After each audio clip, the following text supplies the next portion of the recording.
It's not often a defense attorney needs his own defense attorney.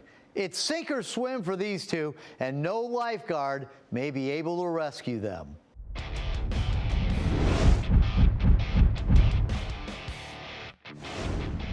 I feel like Brandon deserves to be in jail. Look who's got a new photo for their Instagram feed. It's internet personality Brandon Heitman. Yep, Brandon the pool building bum has been arrested again. There's going to be justice, and that justice is going to take place here in Macomb County. Justice is taking place on the federal level as well. It seems Brandon's company's restructuring bankruptcy has been involuntarily placed into the "this company is toast" category, with official statements from a federal bankruptcy trustee like this. The debtor and its sole owner and president, Brandon Heitman, have engaged in conduct pre- and post-petition that is either dishonest or incompetent. Harsh words for the headmaster of the Heitman Academy. And as bad as things have been for Brandon Heitman, it might be even worse for his criminal attorney, or should I say, ex-attorney, now criminal Glenn Franklin, because he just got convicted of conspiring to commit wire fraud. A lot has happened since I did my first story on Brandon just 3 months ago. Heitman runs a company called Exigent. Brandon liked to brag a lot about his success. This influencer had a fancy website filled with videos, a get-rich-quick podcast, and even his own school you could attend to achieve success as a builder like him, called the Heitman Academy. How's the Heitman Academy going? The problem is, Brandon wasn't too good at putting in pools. He may have billed himself as a super-rich contractor, but he didn't even have a contractor's license. He put in Becca and Alex's pool for $100,000, but they say it wasn't level and was sagging in spots and wouldn't pass code. DN paid Brandon more than $100,000 for her pool, which sat for 2 summers like this, half done and done wrong. Joe and Angela handed over $60,000 for a pool to Brandon, but he never even broke ground. Brandon did finally get his contractor's license last spring, but it was too late. By this point, the Shelby Township Police were investigating, and by the time I confronted him, Exigent was on the verge of extinction. Can I talk to you? What's that? No, I want to talk to you right now. Brandon, hang on, man. Hey, come on. Here, talk to me. What's going on with your business? Talk to my attorney, thank you. I want to talk to you. Great offer. Well, what's going on with your business now? You're a talkative guy. I've seen your videos. Thank you. Brandon didn't look so smarmy in his first mugshots after being charged with 2 counts of taking money under false pretenses over $20,000. While attending a preliminary hearing last month, I tried to speak to Brandon after court, but his lawyer, who never responded to my calls and then went on a YouTube show claiming I didn't call him back, started getting lippy to me. We have no comment other than last time you spoke with him, he asked you to call me.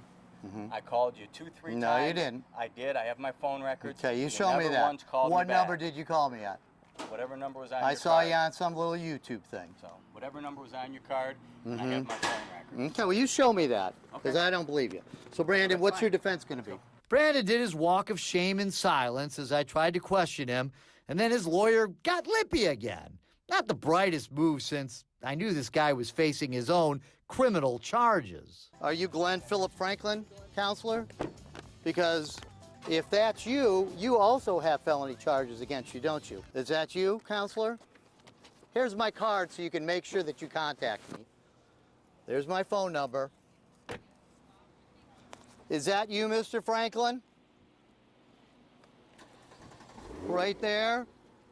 Who also has felony charges? Glenn Franklin III rolls off in his impressive Porsche. But Glenn Franklin apparently didn't impress a jury in federal court where he stood trial for being involved in a fraud scheme. Earlier this month, he was convicted of conspiracy to commit wire fraud. Glenn Franklin's attorney, Arnold Fink, told us he's reasonably optimistic that his conviction will be set aside. He also said, Glenn is a wonderful person, kind, gentle, a good friend, and a good person to know. Well, apparently Brandon Heitman disagrees because he's got a new lawyer. And he's going to need one because he's been charged with another count of obtaining money under false pretenses over $20,000. We're going to make sure that these laws are followed one way or the other. Macomb County Prosecutor Peter Lucido says he's going hard after cheating contractors. We win them squarely. We'll lose them fairly, but here's the bottom line. If you're not adhering to what you're supposed to be doing, we're going to make sure that there's punishment associated with it. Punishment is what Angela wants. She's one of the victims who has a criminal case against Brandon and hopes they don't offer him a deal, even if Brandon pays her back. Obviously, the money would be great, but there's other people out there that this has affected as well, and what justice do they get? Next comes Brandon's company bankruptcy, which was filed as a Chapter 11 restructuring last summer. Well, Thursday, it was ordered by a federal judge to be converted to a Chapter 7 bankruptcy. And Andrew Vara, the United States trustee, calls out Brandon harshly. Brandon Heitman is the 100% owner and president of Exogen. The debtor failed to keep adequate business records. Specifically, the debtor cannot account for money it received from customers, cannot adequately explain how those funds were spent, and has not reasonably justified funds withdrawn by Mr. Heitman from the business accounts. The trustee says Brandon's statements to the court were false and that he used the business as his own piggy bank. Look at the amounts of money Brandon drained from the company, according to the court, in just 3 months before filing bankruptcy. $173,508. The pool guy and his lawyer had dove in and hit bottom hard. Brandon Heitman and Glenn Franklin, just a couple of drips in the pool we call the Hall of Shame.